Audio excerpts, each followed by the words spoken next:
What if I told you that a single unmanned drone just pushed NATO fighter jets to the edge of a real combat response over European skies in under 3 minutes?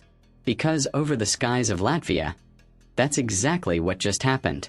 And this time, it wasn't a drill. Above the Baltic region, there is a silent promise that most people never think about. If something crosses the line, NATO responds immediately. No hesitation, no debate, no second chances.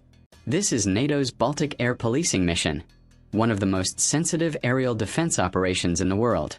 And in this mission, France's Dassault Rafale fighter jets were on rotation over Latvia. But what began as a routine patrol quickly turned into one of the most intense aerial interception moments in recent NATO history. Because deep inside controlled airspace, something was wrong. Something was not responding.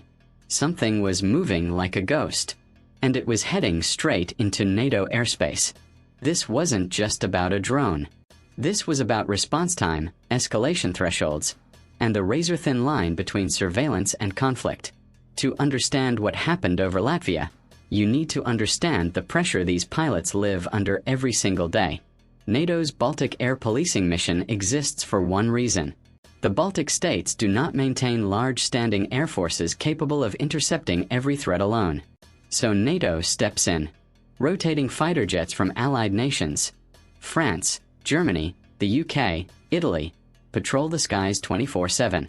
And in this rotation, the French Air and Space Force deployed their crown jewel, the Dassault Rafale, a multi-role 4.5 generation fighter. Fast, agile, lethal when needed. But on this day, lethality wasn't supposed to be required. Or so they thought, because at 9:14 local time, air surveillance systems detected an object entering monitored airspace. Small, slow, low altitude. A drone. But it wasn't broadcasting identification. And it wasn't responding to NATO's standard challenge signals. That changed everything. Within seconds, the decision was made. Scramble.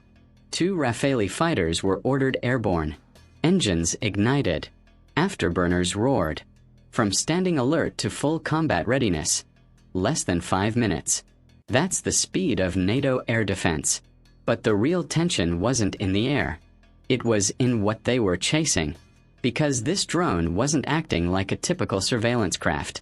It was maneuvering unpredictably, changing altitude, dipping toward restricted zones, almost as if probing defenses.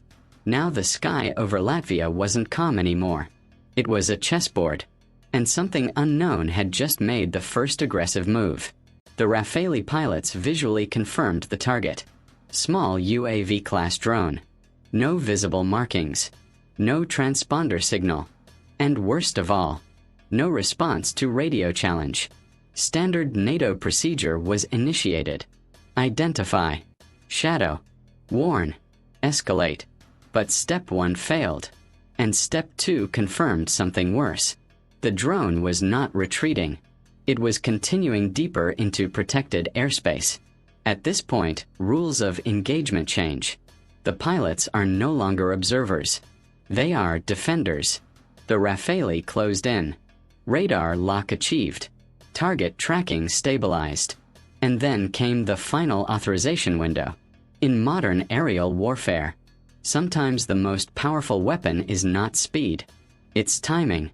And in that moment over Latvia, the decision window opened. And closed. The Rafale pilot executed a controlled intercept maneuver. The drone attempted a final altitude shift. Too late. The Rafale had already positioned itself. Perfect intercept geometry. No escape vectors. No blind spots. And then, a controlled engagement was authorized. A precision air-to-air strike. Within seconds, the drone was neutralized mid-air. No civilian area impacted.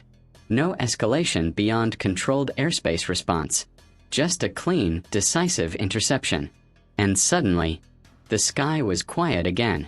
But what just happened would echo far beyond Latvia. On the surface, this looks like a simple shoot-down of an unidentified drone.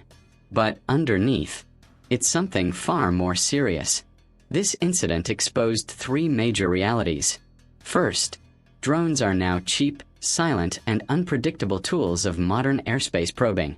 Second, NATO response systems are being tested in real time, not simulations. And third, every interception now carries geopolitical weight, because the moment a fighter jet fires, the world is watching. Was it reconnaissance?